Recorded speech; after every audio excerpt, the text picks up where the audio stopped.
At the Arizona Capitol, teen suicide front and center on a bill heading to Governor Hobbs' desk. It's named after a Valley teen who took his own life in 2022. And Fox 10's Nicole Krasean joins us live with why his parents say this bill could help prevent other families from experiencing a similar tragedy. Nicole. Yeah, good afternoon, Christina and John. Cade Keller died by suicide 4 years ago. In the time since then, his family has found many ways to honor him. But now they have the chance to see his name attached to a law that would create stronger accountability surrounding teen suicide.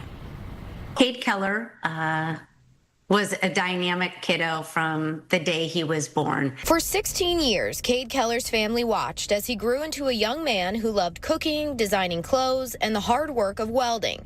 At just 16, he was enrolled at the Mesa Community College welding program. That in itself is just a clear demonstration of the kind of student, learner, and young man that Cade was developing into. Then, in March 2022, Cade died by suicide. When his mom and stepdad went through his phone, their findings shocked them. We just saw these videos, the 3 videos that he made, clearly stating what he was going to do. There were 12 people total, 11 on a group chat and 1 in a single conversation, who heard very clearly and concisely what Cade was going to attempt to do. There was dialogue with several of them in that process. Dialogue that never extended to Cade's family, the 988 hotline, or authorities.